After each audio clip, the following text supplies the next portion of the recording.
Olá, hoje vamos ver inteligência competitiva, conceitos e aplicações. A ideia é conceituar a inteligência competitiva, lançando mão de conceitos de pesquisa de mercado e de benchmarking, e relacionar a inteligência competitiva com a obtenção de vantagem competitiva. Mas o que é inteligência competitiva? Inteligência competitiva é o resultado da análise de informações e dados coletados que irá embasar decisões. Vale fazer a distinção entre um dado, que é um valor sem significado, bruto, tal como presente no ambiente, e informação, que é esse dado depois de processado, depois de interpretado, o que confere a ele um significado. E, por fim, dado e informação resultam em conhecimento se essa informação que resulta da análise dos dados é estruturada e contextualizada. O conhecimento, ou inteligência, é um elemento habilitador da decisão, que, na verdade, é toda a justificativa para a criação de sistemas estruturados de inteligência competitiva. Técnicas.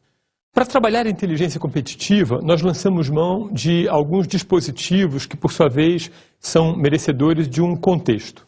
O primeiro deles é o dispositivo de ciência da informação. É uma área que gerencia, na verdade, todo o conjunto de informações. A ciência da informação, ela precisa do suporte da tecnologia de informação, que, por sua vez, vai gerenciar todo o conjunto de redes que suportam essa informação. E a tecnologia de informação, por sua vez, vai estar embasando todas as funções da administração. E aí eu tenho aplicações na área de marketing, na área de estratégia, até mesmo na área de finanças e desenvolvimento de produtos, enfim. Toda organização, toda empresa pode se beneficiar fortemente do emprego de tecnologia de informação. Vamos ver agora o que um programa de inteligência competitiva pode assegurar para uma empresa. Um programa de inteligência competitiva tenta assegurar que a organização tenha informações exatas sobre seus concorrentes e um plano para a utilização dessa informação para sua vantagem. Apesar da origem do conceito de inteligência competitiva ter a ver com análise de concorrentes, com investigação explícita dos concorrentes, o conceito se ampliou tanto nos últimos anos que hoje em dia ele não se restringe mais à análise de concorrentes. Vai ter a ver com toda uma análise de ambiente, até mesmo análise de consumidores e de fornecedores. E para essa análise, nós lançamos mão de uma série de tipos de pesquisa, que por sua vez vão estar transformando dados em informação, e essa informação, por sua vez, em inteligência competitiva. Veja um exemplo dessa sequência lógica. Imagine o dia a dia em uma bolsa de valores. Tudo o que acontece lá dentro compõe dados. As subidas dos índices, a descida, o vencimento de contratos e assim por diante.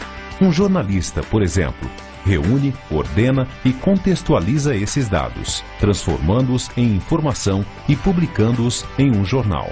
Um investidor, ao ler o periódico, pode, por sua vez, transformar essas informações em conhecimento. Pode ainda utilizá-las a seu favor, facilitando a tomada de decisões como, por exemplo, investir ou não em determinada ação.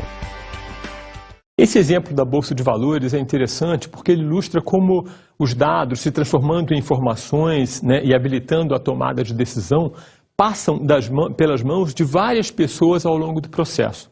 Por exemplo, no caso da Bolsa especificamente, a informação começa a ser, trabalhada quando ela ainda está nas próprias empresas que, em função das decisões que tomam, fazem com que suas ações, o preço de suas ações venha a subir ou venha a cair. Essa informação, por sua vez, ela passa pela mão dos operadores da Bolsa, que por sua vez acaba caindo nos braços dos jornalistas, que publicam a informação nos principais meios de comunicação e, por sua vez, vai habilitar as decisões dos investidores que têm recursos para investir em ações dessas empresas que começaram o processo como um todo. Então, a gente, na verdade, tem um sistema que transforma dado em informação e a gente tem uma série de atores diferentes trabalhando sobre esse sistema, o que revela, a complexidade que essa estrutura toda pode vir a ter. Aplicações. O que hoje nós entendemos por inteligência competitiva surgiu nos Estados Unidos há muitos anos e, num primeiro momento, no âmbito de programas militares, que articulavam espionagem e contra-espionagem para lidar com a variável política sob o ponto de vista militar. Com o passar do tempo, o conceito foi sendo incorporado pelas empresas, especialmente por conta das mudanças cada vez mais rápidas que dificultam a tomada de decisão, principalmente se a gente pensa no longo prazo. O sistema de inteligência competitiva ajuda a lidar com esse ambiente que muda o tempo todo.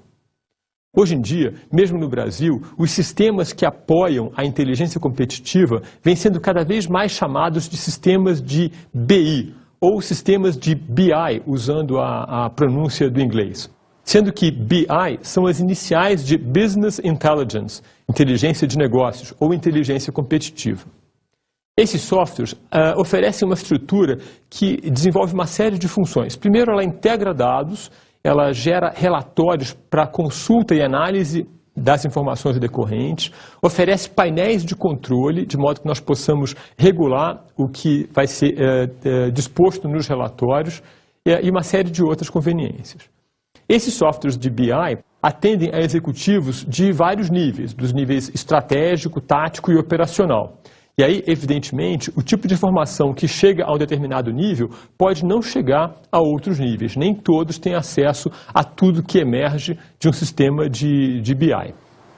Esses sistemas, em geral, dispõem de uma série de módulos específicos para integrar informações das diversas áreas da empresa. Então, é razoável imaginar um sistema de BI que tenha módulos específicos para marketing, para produtos e serviços, para cadeia de suprimento, para finanças, para controle, até mesmo para recursos humanos. E, em geral, eles rodam em diversos tipos de plataforma diferentes.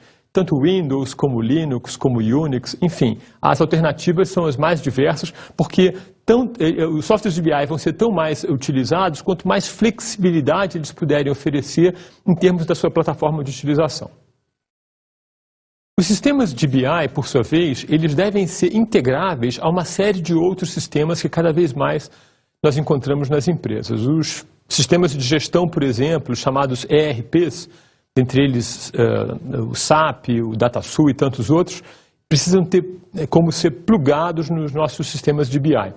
Da mesma forma, sistemas específicos de CRM, Customer Relationship Management, ou gerenciamento da relação com os clientes, também precisam ser passíveis de ligação com o nosso sistema de BI. Da mesma forma, bancos de dados internos e externos, até mesmo arquivos de texto, planilhas e cada vez mais, e fundamentalmente a própria internet, tem que ter algum tipo de ligação com o meu sistema de inteligência competitiva.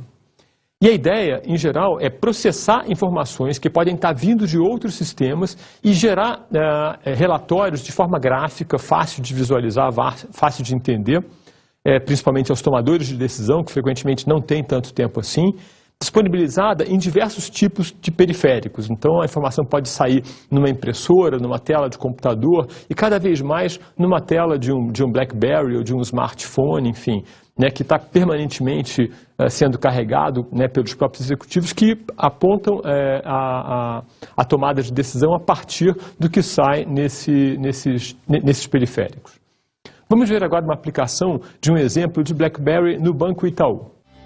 Na tela de seu BlackBerry, os diretores do Itaú podem saber o que está acontecendo na rede de 3.000 agências do banco espalhadas pelo país. De qualquer ponto com acesso à intranet, cerca de 10.000 gerentes do Itaú visualizam indicadores de produtividade, qualidade de atendimento, custos e utilização dos canais de autoatendimento na rede de agências. Essa participação ativa na gestão operacional das agências só foi possível porque o Itaú investiu num projeto de Business Intelligence, que gera diariamente 6.200 relatórios, acessados por 90% das agências.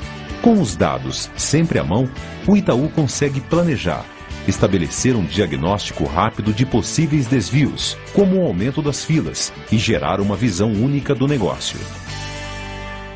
Esse exemplo do Itaú, ele chama atenção para a quantidade imensa de relatórios que podem ser gerados por um sistema de BI, o que em si já assinala um sinal amarelo aí, pelo menos, já acende um sinal amarelo, pelo menos, porque o problema do uso indiscriminado de sistemas de BI pode ser justamente a profusão exagerada de saídas e relatórios que, por sua vez, podem estar ocupando os tomadores de decisão muito mais com a relação entre eles e os tais relatórios do que propriamente ajudando a tomar a decisão. Um outro exemplo interessante de emprego desses periféricos alternativos e mais recente é o exemplo da Zara. A Zara, uma empresa do ramo de confecções, que tem sede na Espanha e lojas presentes em praticamente o mundo todo, ela é merecedora de muita atenção. Uma série de artigos já foram escritos sobre como a Zara dá conta de processar informação praticamente em tempo real a respeito de venda dos seus produtos, encurtando muito o ciclo de previsão na criação de suas coleções e, com isso, acertando muito mais o passo entre o que ela produz e disponibiliza nas lojas e o que é efetivamente vendido. A Zara consegue, por articular muito bem a informação e por acertar a cadeia logística, ela consegue que uma proporção muito menor das suas coleções vá para a liquidação. Ela vende muito melhor. O sistema da Zara é muitíssimo eficiente. E outro dia, mesmo na loja, observando como os gerentes trabalhavam, eu acabei conversando com um deles e soube que, além de processar a informação de venda, para subsidiar a fabricação já da semana seguinte, que é feita pelos sistemas mais formais, os gerentes da Zara hoje andam pela loja nos dias de mais movimento com um BlackBerry na mão, onde eles observam visualmente o que está sendo mais procurado, experimentado e vendido, independentemente da informação que vai para o sistema através dos terminais de caixa. Eles já registram as peças que são mais procuradas e mais experimentadas pelo que eles percebem visualmente. E essa informação do BlackBerry, ela tem uma rota ainda mais curta para subsidiar as decisões de fabricação de produto, em termos de cores, tamanhos, modelagem, daquelas coleções que estão previamente rascunhadas, desenhadas lá. Então, é uma diferença imensa, que faz na velocidade do processamento da informação que sai do ponto de venda para subsidiar decisões na fábrica em toda a cadeia logística. E o resultado dessa eficiência é um rendimento excepcional. A Zara é uma empresa que não conhece crise, que cresce excepcionalmente bem por conta do uso consciente e sofisticado das tecnologias de informação para subsidiar o sistema de inteligência competitiva. As técnicas de inteligência competitiva podem ser utilizadas para tomar decisões de mercado e decisões de marketing. Decisões de mercado têm a ver com o ambiente, com os concorrentes, com os consumidores, e decisões de marketing vão se relacionar mais propriamente com o composto de marketing, com decisões de produto, de preço, de distribuição, enfim, de promoção, etc. Decisões de mercado. Vamos imaginar, por exemplo, que no caso específico de uma determinada commodity, o preço dessa commodity venha a aumentar. Uma questão que se coloca para as empresas é até que ponto o preço da commodity aumentando vale a pena eu investir no desenvolvimento dessa commodity como um dos meus produtos.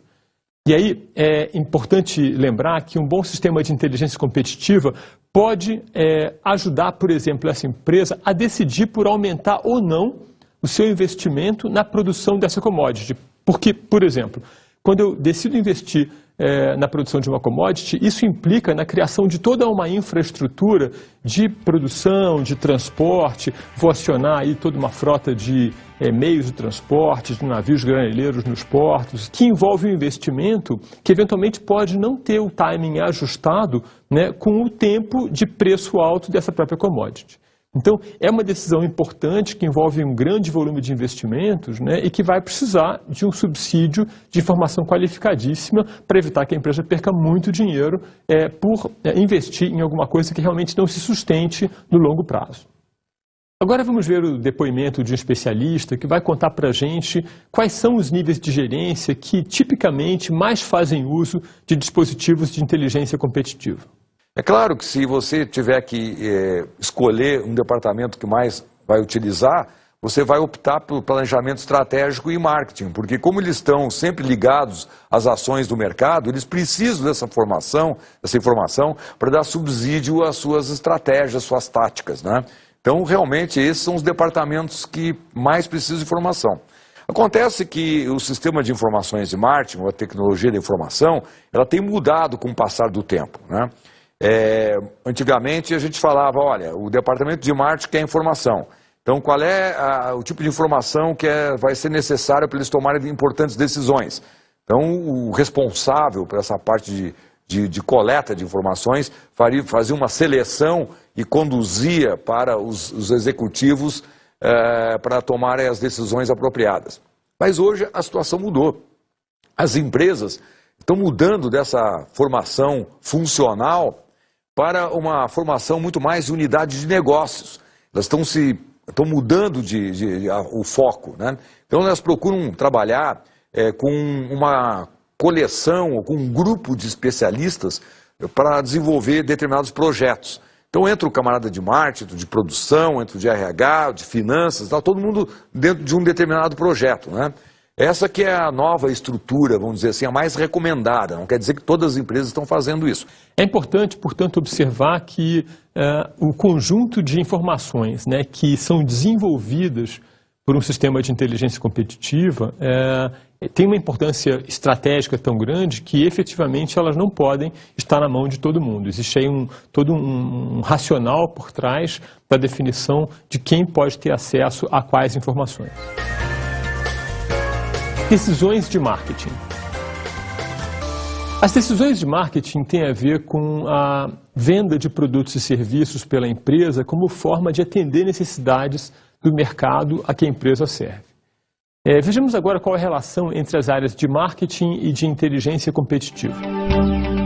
Em muitas empresas, as áreas de marketing e de inteligência competitiva são fortemente ligadas e quase indissociáveis, uma vez que cabe ao marketing, na maioria das vezes, perseguir os resultados positivos no âmbito do mercado.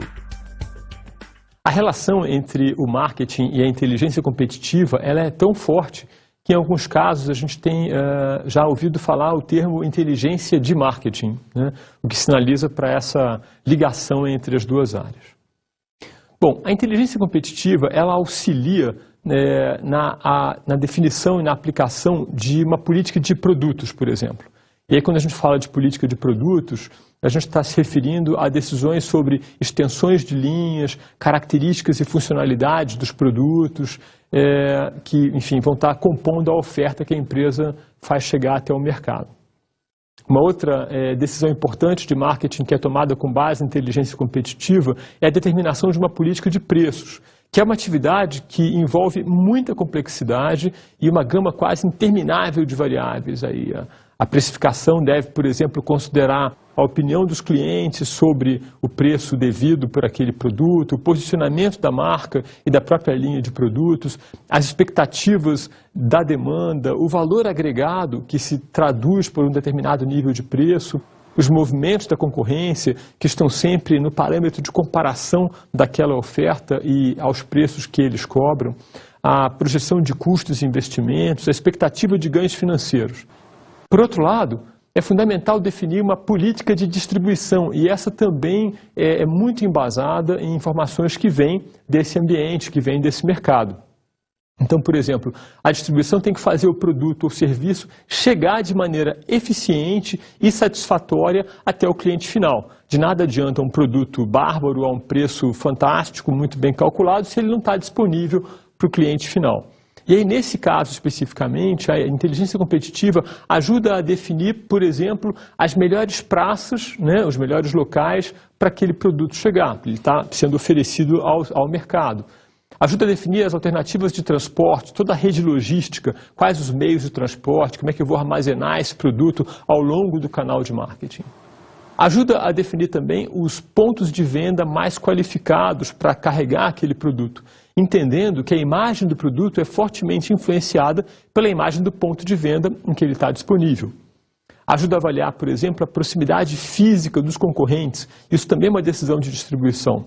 Em alguns casos é interessante colocar o produto perto de produtos de concorrentes, em outros casos, por exemplo, pode ser interessante guardar uma certa distância para evitar uma concorrência de distribuição muito forte.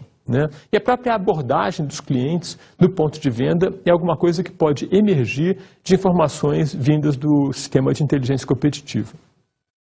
E, por fim, é importante reconhecer o papel do mix de comunicação integrada no composto de marketing. E aí a inteligência competitiva pode contribuir para descobrir a melhor forma de articular ferramentas como propaganda, publicidade, promoção de vendas, de forma a informar os clientes sobre as características do produto, convencer os clientes a comprar o produto, reforçar a presença da marca do produto na mente do público-alvo e manter uma interface permanente, né, com essa sociedade que vai estar, enfim, né, produzindo, né, toda uma corrente de consumo, né, em relação ao produto e serviço da empresa que nós estamos considerando. Natureza e abrangência. Os programas de inteligência competitiva variam bastante em natureza e em abrangência nos diferentes países, devido às suas diferentes realidades econômicas, idiosincrasias, posicionamento da indústria no cenário internacional e mesmo particularidades culturais. Além da variação com o país, também variam muito com a indústria em si. É razoável a gente imaginar, por exemplo, que as necessidades de uma indústria de informação, de uma indústria de telecomunicações, sejam bastante diferentes das necessidades de uma indústria de vestuário, por exemplo, ou mesmo serviços bancários, como a gente viu no caso do Itaú. Então, a indústria também vai induzir uma série de particularidades no sistema de inteligência competitiva. E além das particularidades devidas ao país e à indústria, é importante também levar em conta que necessidades de grandes empresas e pequenas empresas são bastante diferentes no tocante à inteligência competitiva. E pode valer a pena examinarmos com cuidado para perceber até que ponto existem diferenças e até que ponto nós temos similaridades, né, nas necessidades, dependendo do porte da empresa. Para ilustrar melhor as diferenças e semelhanças de necessidades de informação entre grandes e pequenas empresas, vamos analisar agora com calma o caso de duas empresas, uma companhia aérea e uma padaria. Demanda. No caso da companhia aérea, estimar o número de pessoas interessadas em viajar ou transportar cargas para optar por aumentar a frota. A relevância é alta. No caso da padaria, identificar o número de clientes que utilizam os serviços de uma padaria e seu comportamento para decidir sobre uma reforma. A relevância também é alta. Substitutos. Analisar as ações de outros meios de transporte, como ônibus e navios, para se preparar para as possíveis ameaças. Relevância média. Padaria. Verificar as empresas as quais oferecem produtos que substituam os serviços da padaria e satisfaçam necessidades dos clientes. Relevância média. Novos entrantes. Companhia aérea. Observar junto ao governo a intenção de outras companhias aéreas interessadas em competir no mesmo mercado. Relevância média. Padaria. Verificar a presença de pontos disponíveis que poderiam ser utilizados por uma nova padaria na região. Relevância baixa. Marketing. No caso da companhia aérea, verificar se as estratégias de marketing, produto, preço, distribuição e comunicação estão gerando valor para os clientes da empresa. Relevância alta. Padaria. Pesquisar junto aos clientes continuamente a satisfação com os serviços e sugerir mudanças no composto de marketing. Média. Tendências. Companhia aérea.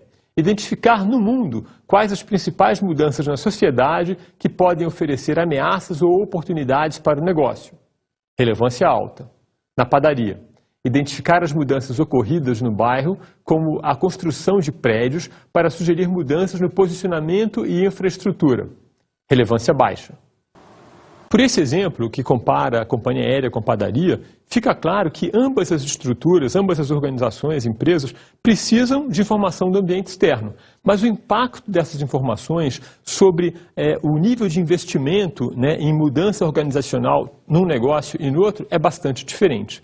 Então é razoável a gente imaginar que os sistemas de inteligência competitiva vão estar reservando mais ou menos espaço para cada tipo de informação no caso de uma empresa e de outra empresa. E da mesma forma, né, não é só uma questão de espaço, é uma questão de investimento decorrente da investigação em cima dessa ou daquela variável, que pode variar muito dependendo da relevância daquela informação para a decisão estratégica da empresa. Um caso interessante que ilustra bastante bem o emprego bem-sucedido de informações de inteligência competitiva é o caso dos supermercados Zona Sul. O Zona Sul é uma rede de supermercados do Rio de Janeiro, da cidade do Rio de Janeiro, que tem mais ou menos, foi fundada em torno de 1960, 61 parece, tem um pouco mais de 40 anos aí, e que tem uma característica bastante específica. Ela é focada, ela é posicionada para atender a uma região específica da cidade do Rio de Janeiro, que é a Zona Sul do Rio de Janeiro. Como alguns de vocês devem saber, o Rio de Janeiro é uma cidade bastante grande, são mais de 7 milhões de habitantes, né, no município como um todo, mas a Zona Sul é uma parte pequena da cidade e é uma parte especialmente conhecida pelas belezas naturais, pelas praias e pelas montanhas e pela lagoa, enfim, que ficam ali naquela parte da cidade. Como é uma parte da cidade muito valorizada, né, e como é uma parte muito apertada entre a montanha e o mar, o preço do metro quadrado, né, nessa região da cidade, onde a cadeia de supermercados está instalada, é muito alto. Ora, se o preço do metro quadrado é muito alto, e até por uma série de outras características da topografia local, o custo de instalar uma loja, né, nessa região da cidade é um custo alto. E isso origina o quê? São lojas pequenas. São lojas onde a área média de venda, né, considerando aí as 33 lojas da empresa, deve ficar em torno de 300 metros quadrados, o que é muito pouco, né, para um supermercado. Bom, o que acontece com lojas pequenas? Lojas pequenas, em geral, têm menos área de exposição de produto. E isso gerou uma questão, gerou um problema, né, a ser resolvido pela direção da empresa, que era calibrar o tamanho do mix de mercadorias da empresa para lojas que eram pequenas e tinham pouco espaço disponível para essa exposição de produtos. Esse caso me aconteceu há coisa de 14 anos atrás, então tem muito tempo já. Eu, na época, era coordenador de uma empresa júnior, de uma faculdade privada de administração lá no Rio de Janeiro. E num certo dia, me entra na sala o Fortunato Letta, o presidente da empresa até hoje, e me colocava uma questão para resolver a partir de um esforço organizado pela empresa júnior daquela faculdade. Ele dizia: Roberto, eu tenho um problema, eu tenho mais ou menos 9 mil itens em estoque, eu tenho lojas pequenas, como você sabe, na época eram 9 lojas, hoje são 33. E ele queria dar um jeito de cortar o mix de produtos à metade. Ele queria trabalhar com 4.500 itens. E por um motivo muito simples. Se as lojas são pequenas e têm pouco espaço de exposição, se eu trabalho com menos itens, isso permite que eu exponha, né, melhor os itens, eu tenho mais área de exposição para cada produto, o que faz com que eles sejam mais bem visualizados pelos clientes. Uma outra vantagem de reduzir o mix, num caso como esse, é que a reposição começa a poder ser um pouco mais espaçada, porque o produto leva mais tempo para acabar na prateleira. Isso tem uma série de vantagens, tanto do ponto de vista de logística, como mesmo do ponto de vista comercial. Porque se o produto leva mais tempo para acabar na prateleira, ele vende com mais fluência, né? Não tem tanta quebra, né, de estoque de produto na loja, o que também é uma questão relevante. Com base nesse problema, nós resolvemos montar uma metodologia que investigaria junto aos clientes do supermercado quais produtos podiam ser retirados do mix de produtos sem que isso prejudicasse a compra. A pergunta era muito simples, feita a uma amostra de consumidores. Quais produtos eu posso tirar da loja que não tiram você da loja? Isso resultou numa metodologia relativamente simples, né? Era, na verdade, uma pesquisa feita semanalmente durante 3 ou 4 meses, onde a gente colocava na frente do cliente, de uma amostra de clientes na porta das lojas, uma lista de perto de 100 itens por semana. E a pergunta era muito simples: o que eu posso tirar dessa lista que não tira você da loja? Isso mobilizou os estagiários todos da empresa júnior. Nós fizemos aí todo um esforço concentrado ao longo de 4 meses, recolhendo informações a cada semana, e isso iniciou um processo de depuração do mix de produtos com o objetivo de retirar alguns itens e chegar, no médio prazo, àquela meta de 50% do mix. A ideia era partir de 9 mil para 4.500 itens. Bom, realizamos a pesquisa por 6 meses, na verdade. Isso iniciou um processo, né, de depuração, e depois de 6 meses passamos a metodologia para a própria empresa, de modo que eles continuaram a fazer esse esforço de pesquisa junto a clientes por conta própria, e isso fazia parte lá do nosso acerto, do nosso contrato com a rede de supermercados. Foi uma experiência muito viva, muito interessante. Isso foi em 1992, né, então tem muito tempo. Em 96, 4 anos depois, aconteceu uma novidade no ambiente tecnológico, né? Assim, apareceram no Brasil, pela primeira vez, os scanners. né, coisa que hoje é uma tecnologia absolutamente trivial, todo mundo vê scanner em tudo que é loja, e principalmente nos supermercados. Na época, né, que começamos o estudo lá em 92, não havia essa tecnologia. Na época, as operadoras de caixa tinham que digitar o preço dos produtos a cada vez que passava um produto pelo caixa. Bom, os scanners trazem uma série de vantagens para a operação do caixa. A fila anda mais rápido, né, a operadora de caixa não erra na digitação do preço. E a principal vantagem, né, que todas as redes de supermercado na época acharam o máximo foi criar um banco de dados que dava baixa automática no estoque daquele produto que estava saindo, subsidiando muito aí a função de compras.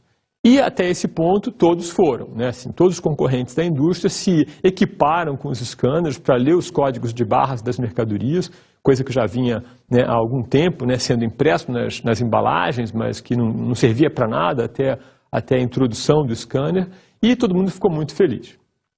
Só que o Fortunato, né, o presidente do Zona Sul, olhou para aquele banco de dados que era formado a cada vez que passava uma mercadoria por um scanner, e ele percebeu que ele podia ir um pouco adiante da simples baixa no estoque e subsídio do departamento de compras. Ele percebeu que aquela informação que era reunida do banco de dados, ela retratava um padrão de consumo. E começou a fazer um investimento em inteligência competitiva, né, investindo em hardware, investindo em software e principalmente investindo em pessoas que pudessem lidar com esse hardware e com esse software. E a partir daí ele começou um processo de investigação de padrões. Ele começou a descobrir que produtos saem com que produtos saem em que horários, que produtos vendem melhor nessa ou naquela loja da rede. Por mais que sejam lojas muito próximas ao longo da mesma região da cidade, elas têm padrões de venda completamente diferentes, porque o Rio de Janeiro, em especial a Zona Sul do Rio de Janeiro, é bastante heterogênea. Você tem apartamentos de $10 mil o metro quadrado ali na Vieira Soto, na Praia de Ipanema, e ao mesmo tempo tem a 4 quadras dali uma favela onde mora, enfim, né, gente de classe D, classe E mesmo, tudo convivendo no mesmo espaço. E as lojas do Zona Sul, por incrível que pareça, atendem a todos os estratos da população presentes nessa parte da cidade.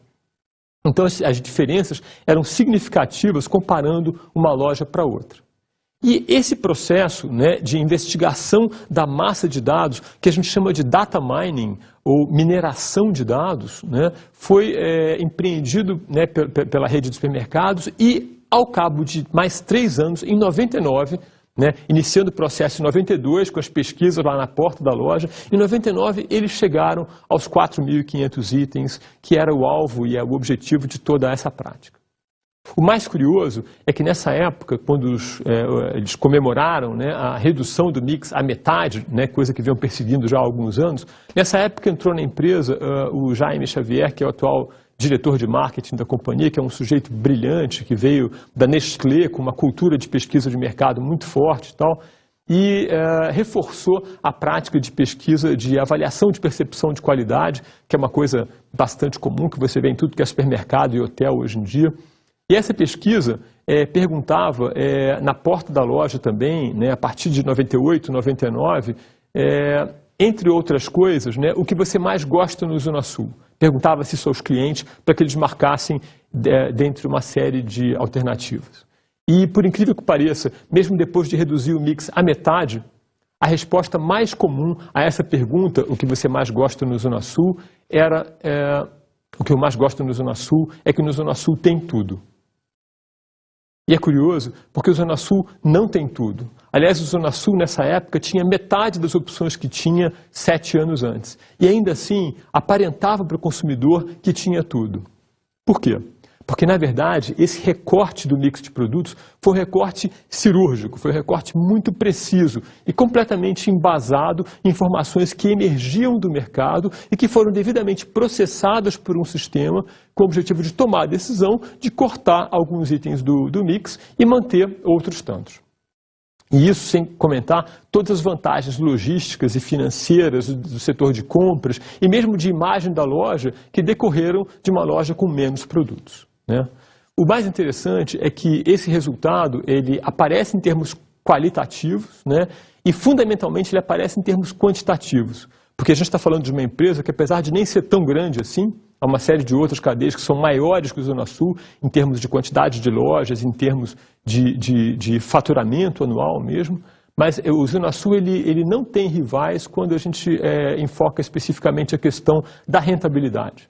É uma empresa extremamente eficiente, que tem um lucro líquido depois dos impostos absurdamente excepcional se a gente comparar com as outras empresas do setor. Bom, nesta aula nós trabalhamos um bocado o conceito de inteligência competitiva e vimos a relação que ele pode ter com vantagem competitiva, com posição frente à concorrência. Passamos por uma série de conceitos e vimos agora no final um caso efetivo, né, de como inteligência competitiva bem articulada e, enfim, um investimento pioneiro, né, e diferenciado em inteligência competitiva pode corresponder a resultado excepcional.